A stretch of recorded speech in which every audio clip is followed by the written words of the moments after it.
جیسے چلے کلان میں سردی سے اپنے آپ کو بچانے کے لیے سارے انتظامات کرتے ہیں، بس ٹھیک اس طرح سے ماحول کی برائیوں سے اپنے آپ کو بچانے کے لیے سارے انتظامات کریں، اپنے دماغ کو صاف رکھیں، اپنے پڑھنے کو صاف رکھیں، ٹی وی دیکھنا بند کر دیں، سارے چینلیں جن چینلوں کے اندر صرف رات و دن یہی سکھایا جا رہا ہے، کیا سکھایا جا رہا ہے؟ تھا زناکاری کیسے ہوگی، قتل کیسے ہوں گے، ڈرگز کیسے ہوں گے، افیئرس کیسے، یہی ساری چینلوں کا خلاصہ ہے۔ اگر اس میں کوئی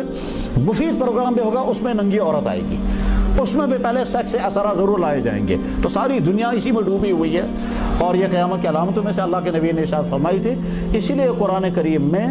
جوانوں کے سامنے کردار لانے کے لیے اللہ تعالیٰ نے حضرت ابراہیم علیہ السلام کا تذکرہ کیا جوانی کے روپ میں، اس اول اصحاب کہف کا تذکرہ کیا جوانوں کے روپ میں، اور حضرت یوسف علیہ السلام کا سارا واقعہ بیان کیا، اس میں اہم کردار دکھانا تھا جوان نے اپنی جوانی کیسے بچائی، جبکہ دنیا کا سب سے خوبصورت ترین انسان حضرت یوسف علیہ السلام، اور اس زمانے کی سب سے خوبصورت ترین لیڈی زلیخا جو ملک کی فرسٹ لیڈی تھی، وہ ملکہ تھی، وہ اس ملکہ نے یوسف علیہ السلام کو گھیرنے کی کوشش کی ہے۔ یوسف علیہ السلام نے کیسے اپنی جوانی کو بچایا، سورہ یوسف کی تفسیر پڑھیں اور اس وقت سمجھ میں آئے گا۔ آج کی عورتیں کہتے ہیں پردہ یہ ہمارے لیے مصیبت ہے، اللہ اکبر، مغلوں کی بیگمات سے زیادہ ماڈرن عورت کون سی ہوگی آج؟ لیکن مغلوں کی عورت نے بھی کبھی بے پردگی نہیں کی، حتیٰ کہ جہانگیر بادشاہ دربار میں بیٹھتا تھا، اس کی بیوی نور جہاں کوئی دیندار عورت نہیں تھی مگر بے پردہ کبھی نہیں ہوئی، وہ بھی پردے کے پیچھے بیٹھتی تھی دربار میں، اور سامنے پردہ لٹکا ہوا ہوتا تھا، اور جہانگیر کے پیچھے بیٹھی رہتی تھی نور جہاں عورت جو سارے ملک کا نظام چلا رہی تھی، اور حکومت اس کے اپنے کنٹرول میں تھی مگر بے پردہ وہ بھی نہیں ہوتی تھی۔ آج لوگوں کے ذہن میں ڈال دیا تھا جو پردہ کر رہی ہے وہ بیکورڈ ہے، اور جو ننگی ہو گئی وہ فارورڈ ہے۔ اب جو فارورڈ ننگی ہے ان کو امریکہ میں جا کر کے تم بھی بیکورڈ ہو، تم فارورڈ تب بنو گے جب عورت عورت کے ساتھ نکاح کرے گی، جب لیسبن بنیں گے تب آپ فارورڈ بنیں گی۔ یہ فارورڈ اور بیکورڈ جو ہے یہ دھوکے کے الفاظ ہیں۔ فارورڈ وہ ہے جس کا کردار پاکیزہ، اور بیکورڈ وہ ہے جس کا کردار جانوروں سے زیادہ بدتر، جو زناکاریوں میں، جو ڈرگز میں، جو کرپشن میں، جو لوگوں کو ستانے میں، جو ماں باپ کی نافرمانی میں، جو فیشنوں میں، وہ ہے بیکورڈ انسان، کیونکہ اپنا کوئی کردار نہیں، وہ دوسروں کے تابع ہے، جو دوسرے کہیں گے ہم وہی کریں گے۔ اس لیے ہم یہاں سے نمبر ایک تو اللہ کا شکر ادا کریں گے، اللہ نے ہم کو مکمل باڈی عطا کی الحمدللہ، کوئی ڈیفیکٹ نہیں رکھا الحمدللہ، انسان بنایا، سارا جسم عطا کیا، انسان بنایا، جانوروں میں پیدا نہیں کیا، پھر ہم کو اسلام کی دولت عطا فرمائی،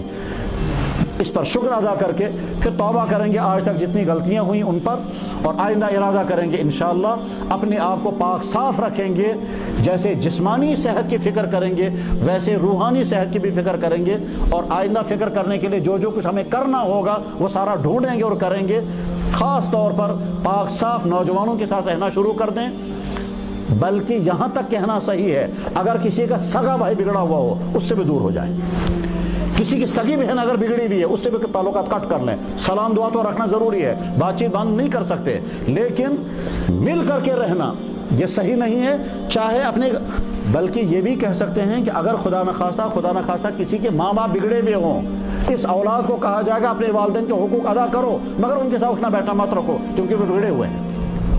چنانچہ کتنے گھروں میں ہیں ماں باپ جو ہیں وہ ایک نماز نہیں پڑھتے، رات دن ٹی ویوں میں ہیں، ان کے گھروں میں لگتا ہی نہیں یہ مسلمان ہیں، لڑکا سدھر گیا ہے، وہ لڑکا بیچارہ پریشان ہے، کہنے لگا جی وہاں ہر وقت میوزک چلتا ہے، وہاں ہر وقت فیشن کی باتیں ہوتی ہیں، وہاں ہر وقت جو ہے وہ فلموں کی باتیں چلتی ہیں، میں ان کے ساتھ بیٹھنا چاہوں گا، مجھے زبردستی